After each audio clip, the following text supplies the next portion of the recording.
പെഡലിൽ apply ചെയ്യുന്ന force വീലുകളിലെ break പാഡിലേക്ക് എത്തിക്കുന്നത് brake fluid ആണ്. ബ്രേക്ക് ഫ്ലൂയിഡിന്റെ പ്രധാന ഗുണം ഇതിന് ഹൈ ബോയിലിംഗ് പോയിന്റ് ആണുള്ളത്.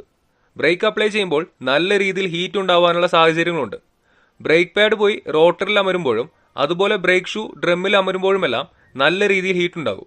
ഹൈ ബോയിലിംഗ് പോയിന്റ് ഉള്ളതുകൊണ്ട് തന്നെ ചൂട് കാരണം ബ്രേക്ക് ഫ്ലൂയിഡ് വേപ്പർ ആവുകയോ ബ്രേക്ക് ഫ്ലൂയിഡിൽ ബബിൾസ് ഫോം ആവുന്നതിന് കാരണമാവുകയോ ചെയ്യില്ല. അതുപോലെ തന്നെ ബ്രേക്ക് ഫ്ലൂയിഡിന് കംപ്രസിബിലിറ്റി വളരെ കുറവാണ്. അതുകൊണ്ട് തന്നെ പെഡലിൽ നൽകുന്ന ഫോഴ്സ് കാര്യക്ഷമമായി ബ്രേക്കുകളിലേക്ക് എത്തിക്കാൻ സാധിക്കും. ഫ്ലൂയിഡ് കൊറോഷൻ റെസിസ്റ്റൻസും ബ്രേക്ക് സിസ്റ്റത്തിലെ പല ഭാഗങ്ങൾക്കും ലൂബ്രിക്കേഷനുമായി പ്രവർത്തിക്കുന്നുണ്ട്. ഉദാഹരണത്തിന് master cylinder, wheel cylinder, caliper piston തുടങ്ങിയവയ്ക്കെല്ലാം ലൂബ്രിക്കേഷൻ നൽകുന്നു.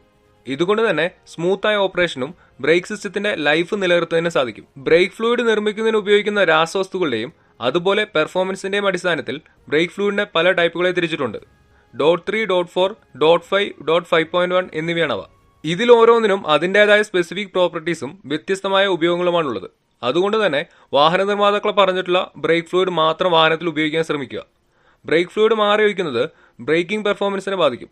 വാഹന നിർമ്മാതാക്കൾ പറഞ്ഞിട്ടുള്ള സമയങ്ങളിൽ ബ്രേക്ക് ഫ്ലൂയിഡ് ചേഞ്ച് ചെയ്യുകയും അതുപോലെ തന്നെ ബ്രേക്ക് ഫ്ലൂയിഡിന്റെ ലെവൽ ചെക്ക് ചെയ്യാൻ ശ്രദ്ധിക്കുക.